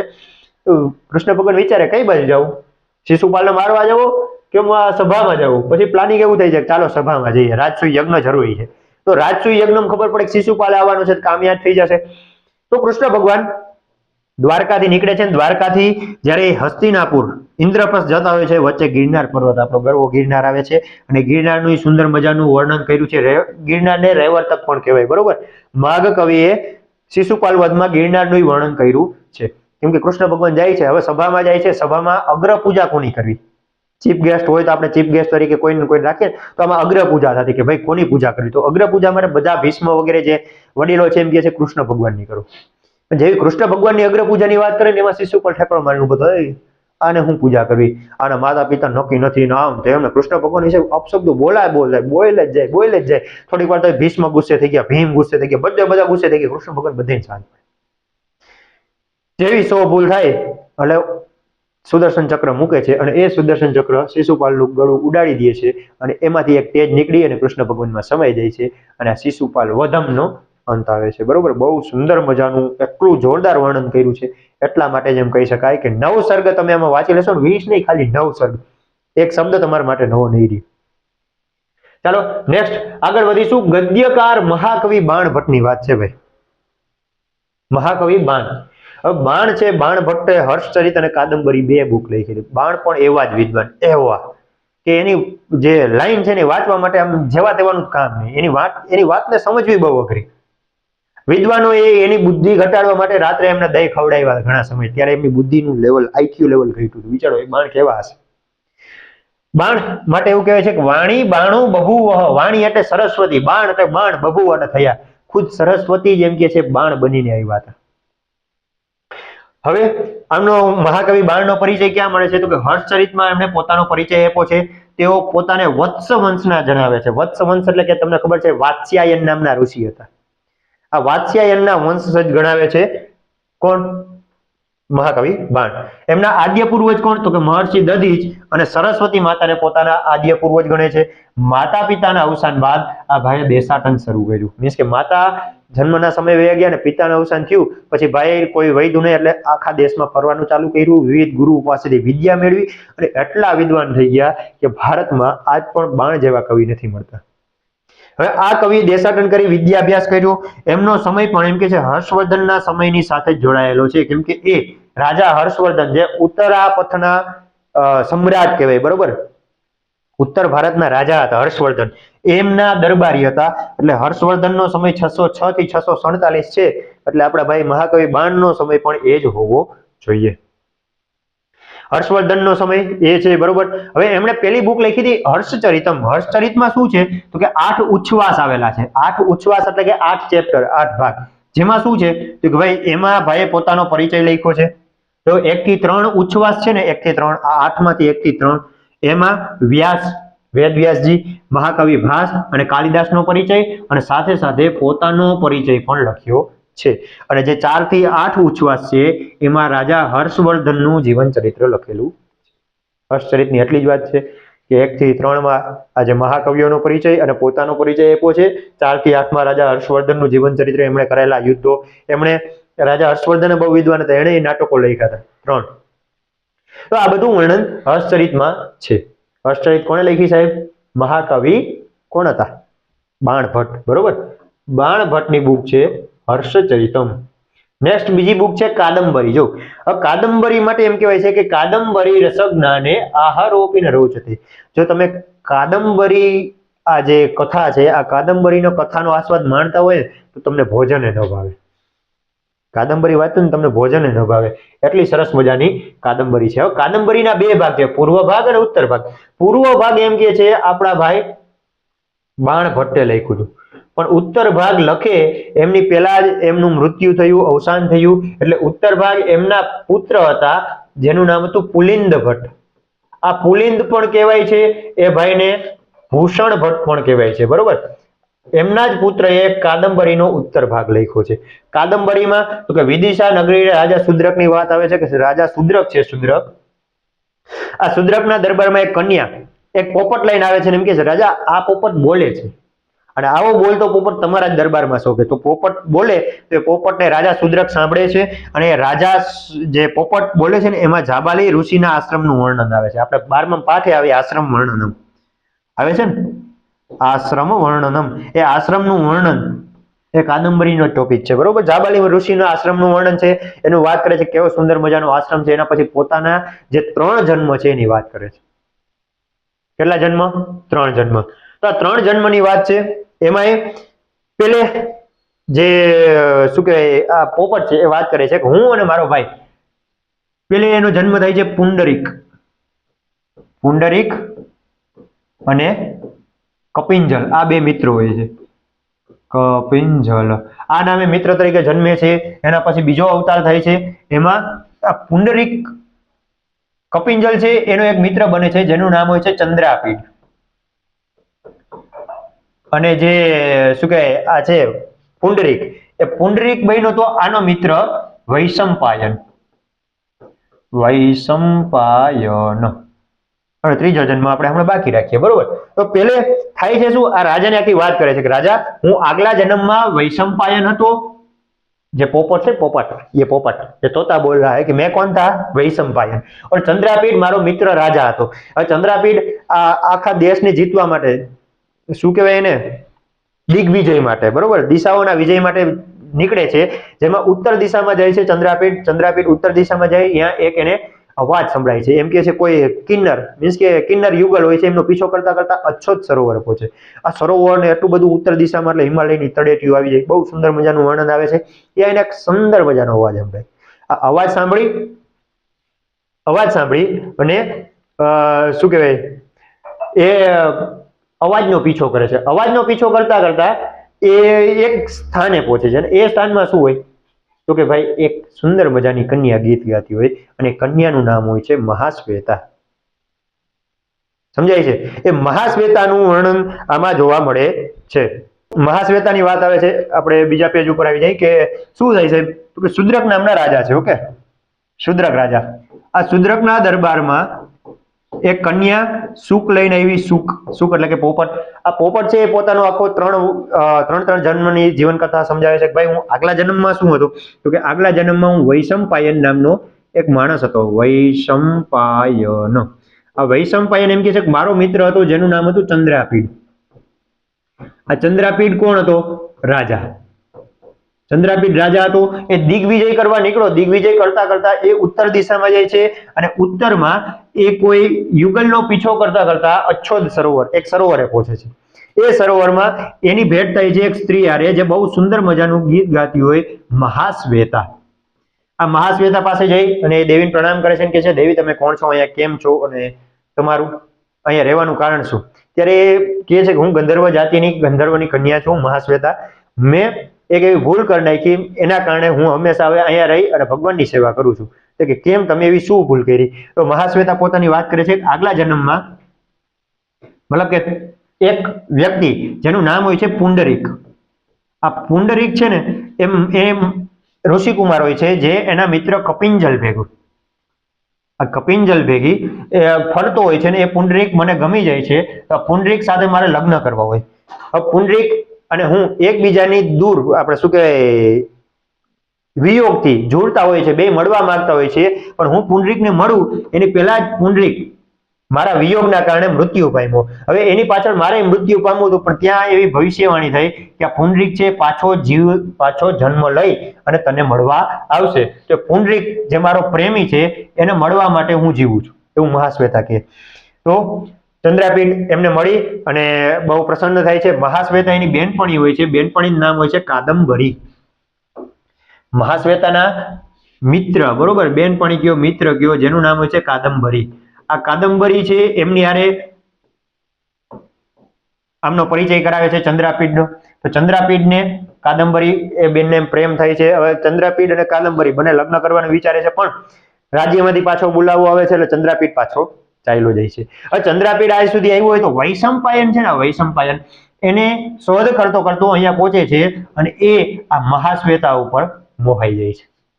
મહાશ્વેતા ઉપર મોહાઈ ગયો એટલે મહાશ્વેતાએ આ વૈશંપાયનને સુક એટલે કે પોપટ બનવાનો શાપ આપી દીધો. અને એ સુક હું છું. હવે આટલી વાત થઈ ને ત્યારે મહાશ્વેતા જ્યારે શાપ આપી દે ને પછી ખબર પડે કે આ વૈશંપાયન છે ને એ જ આગલા જન્મનો પુંડરીક હતો. બરોબર.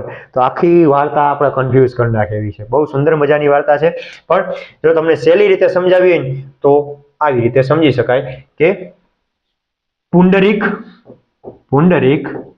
અને કપિંજલ આ બે મિત્રો હતા. કપિંજલ. હવે પુંડરીક છે એને પ્રેમ થઈ ગયો કોની હારે? મહાશ્વેતા હારે. અને એના જ વિયોગમાં પુંડરીક મૃત્યુ પામ્યો, કેમ કે એને મળી ન શક્યો. તો પુંડરીકે બીજો જન્મ લીધો કેની તરીકે ભાઈ? તો કે વૈશંપાયન તરીકે. આ પુંડરીક બીજો જન્મ લીધો વૈશંપાયન તરીકે. અને આ વૈશંપાયન છે ને એ જ્યારે મહાશ્વેતાને મળવા જાય ત્યારે મહાશ્વેતા એને ઓળખી શકતી નથી. એટલે મહાશ્વેતા જે સ્ત્રી છે એમણે આમને શાપ આપી દીધો. શાપ કોને આપ્યો?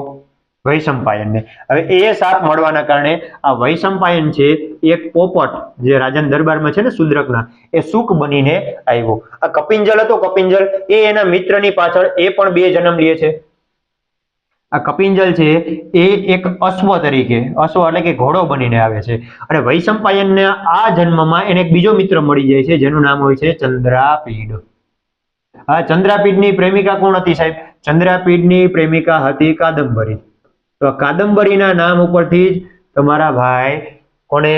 તો કે બાણભટ્ટે આનું નામ રાખ્યું છે કાદંબરી. હવે ચંદ્રાપીડ અને કાદંબરી.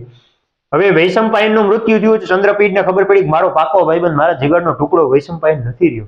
તો એના કારણે એ પણ આઘાત લાગે છે અને ચંદ્રાપીડ પણ મૃત્યુ પામે છે. અને આ ચંદ્રાપીડ છે એ રાજા શુદ્રક તરીકે જન્મ લે છે. અને આ કન્યા હતી, કન્યા, એ કન્યા કોણ હોય છે? માં લક્ષ્મી પોતે. આ લક્ષ્મીજી આવી અને બધી વાત કરે છે કે આ સુખ છે એ જ ભાઈ કોણ છે? તો કે પુંડરીક છે જેની હારે મહાશ્વેતાને પ્રેમ થયો હતો, અને શુદ્રક છે એ ચંદ્રાપીઠ છે એને કાદંબરી હારે પ્રેમ થયો હતો.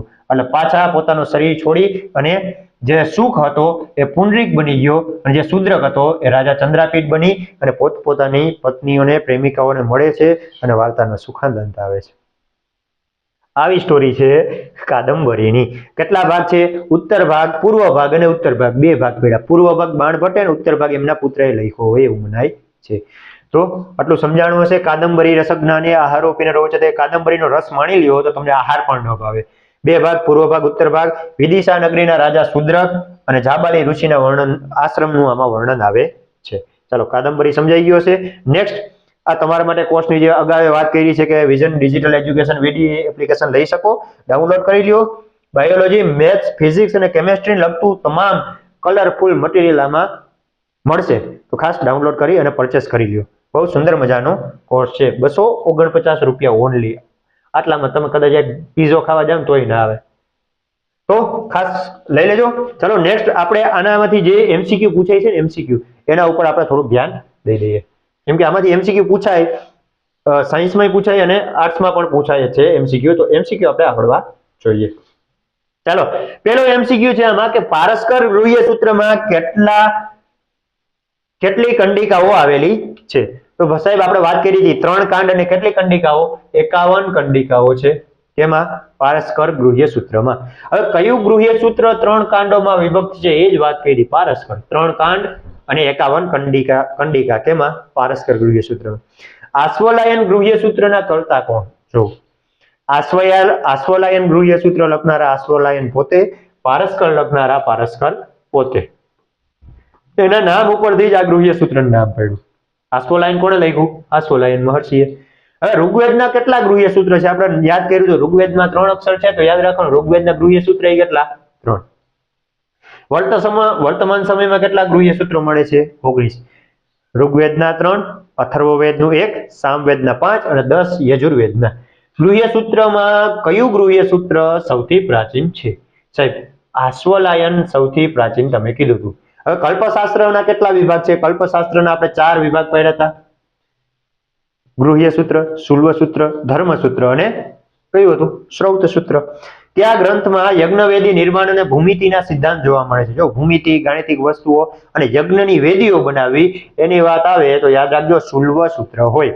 કયું સૂત્ર? શુલ્વ સૂત્ર. ચાલો સમજાતું હશે.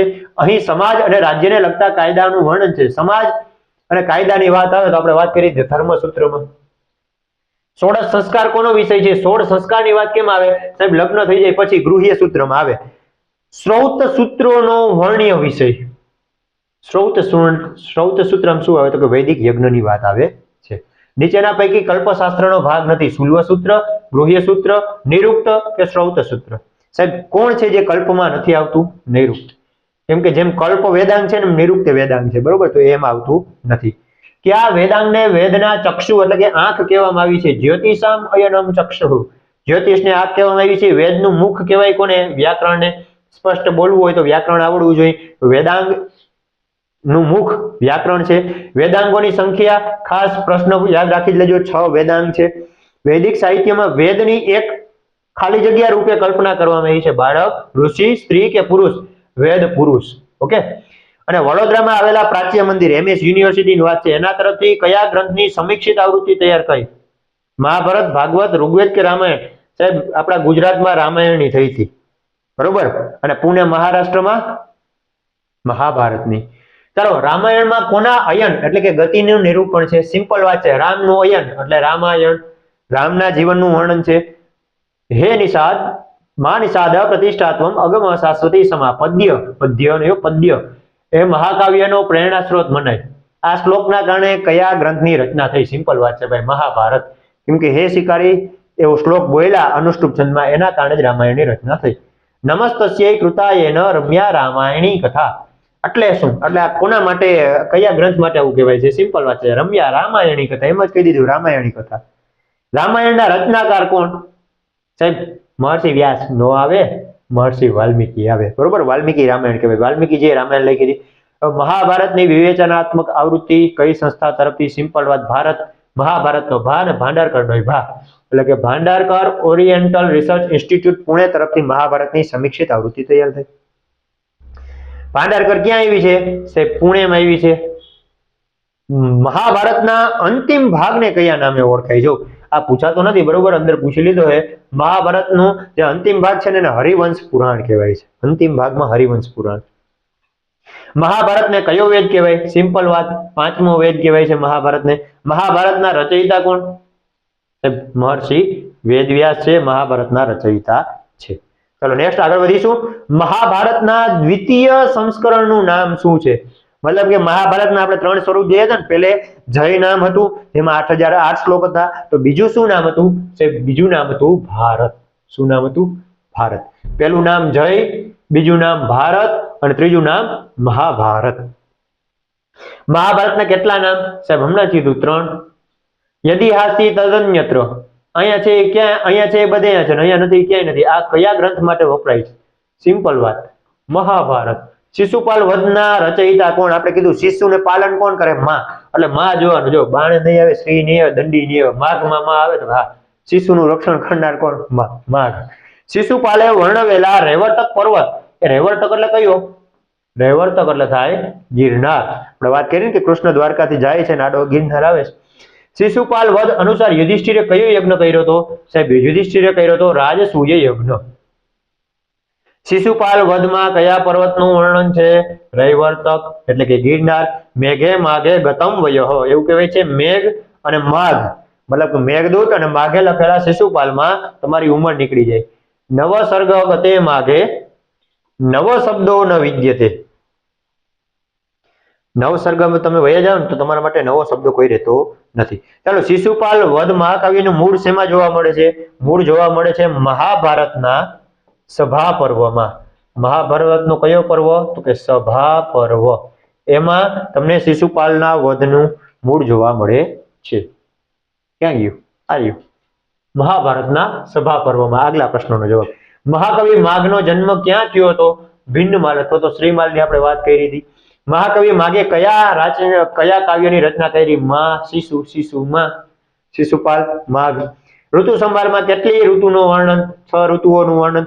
કાલિદાસ યક્ષ કોને દૂત બનાવીને પત્નીને સંદેશ મોકલે છે? ભાઈ કાલિદાસે જે મેઘદૂતમ લખ્યું છે એમાં યક્ષ હોય. યક્ષ, એ યક્ષ કોને સંદેશ બનાવે છે? તો ઉપર જતા વાદળાને, મતલબ કે મેઘને. મહાકવિ કાલિદાસ રચિત ઋતુ સંહારનો સાહિત્ય પ્રકાર. આપણે વાત કરી ઋતુ સંહાર ને મેઘદૂત, બંને ખંડ કાવ્ય છે. રાજા દિલીપને કઈ ગાયની કૃપાથી રઘુનો જન્મ થયો? કામધેનુએ શાપ આપ્યો હતો, પણ કામધેનુની જે દીકરી હતી નંદિની, એની કૃપાથી રઘુનો જન્મ થયો હતો. રાજા દિલીપના પટરાણીનું નામ શું હતું? આ પ્રશ્ન પૂછાઈ ગયેલો છે. સુદક્ષિણા નામ હતું. કહ ઇઘ રઘુકારે ન રમતે. કોણ આ રઘુકારમાં ન રમે? આ રઘુકાર માટે આવી પંક્તિ બોલાય છે. તો આ કયું કાવ્ય છે સાહેબ? રઘુવંશમ. બરોબર, રઘુવંશમ કાવ્ય છે. નેક્સ્ટ, રઘુવંશ મહાકાવ્ય. જો 50 MCQ ખાલી સાહિત્યમાંથી છે, આમાં 12 માર્કનું પૂછે, તમારે કરી લેવાય. રઘુવંશમાં કેટલા સર્ગ છે સાહેબ? રઘુવંશમાં 19 છે અને કુમાર સંભવમાં 17 છે. સિમ્પલ વાત હતી. રઘુકાર કોને કહેવાય ભાઈ? રઘુકાર બનાવનાર, રઘુને બનાવનાર, મતલબ રઘુવંશ બનાવનાર કોણ? કાલિદાસ. નીચેનામાંથી કયું મહાકાવ્ય કાલિદાસે લખેલું છે?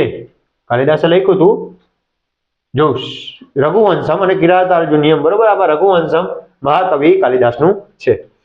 રઘુવંશ મહાકાવ્યનો વંશ કયો વંશ વર્ણવ્યો છે? ચંદ્રવંશ, હરિવંશ, કુરુવંશ કે ઇક્ષ્વાકુ વંશ? ઇક્ષ્વાકુ વંશ એ જ રઘુવંશ. મદન દહનનો પ્રસંગ કયા કાવ્યમાં આવે છે સાહેબ? રઘુવંશ આમાંથી એક એમ નહીં આવે. બરોબર, મદન દહનનો પ્રસંગ કેમાં આવશે? તો કે નનો ભવ. કેમાં આવ્યો હતો ભાઈ? કુમાર સંભવમાં આવ્યો હતો. કુમાર સંભવમ. એમાં જ કુમારનો સંભવ થાય, કુમારનો જન્મ થાય ને પેલા કામદેવ બળી જાય છે. હવે કુમાર સંભવ મહાકાવ્યમાં કેટલા સર્ગો છે? કુમાર કેટલા વર્ષનો? કુમાર 17 વર્ષનો. કુમાર સંભવમાં કોની કથા નિરૂપાય છે? કુમાર કાર્તિકેયના જન્મની. ઓકે, નીચેનામાંથી મહાકવિ કાલિદાસ રચિત મહાકાવ્ય જણાવો. જો કુમાર સંભવ એનું છે, મેઘદૂત એનું છે, અને આ એક એના નથી. બરોબર, આ બે એના છે, પણ મહાકાવ્ય પૂછ્યું છે તો મહાકાવ્ય આવશે કુમાર સંભવ. કેમ? તો કે મેઘદૂત ખંડ કાવ્ય છે એટલા માટે. નેક્સ્ટ, આજનું સાહિત્ય બહુ વધી ગયું છે, મોટો લેક્ચર થઈ ગયો છે, તો KGF ચેપ્ટર 2 ટુ બી કન્ટિન્યુડ. બરોબર, આનો ચેપ્ટર 2 આવી રહેશે આપણી વચ્ચે થોડાક જ સમયમાં.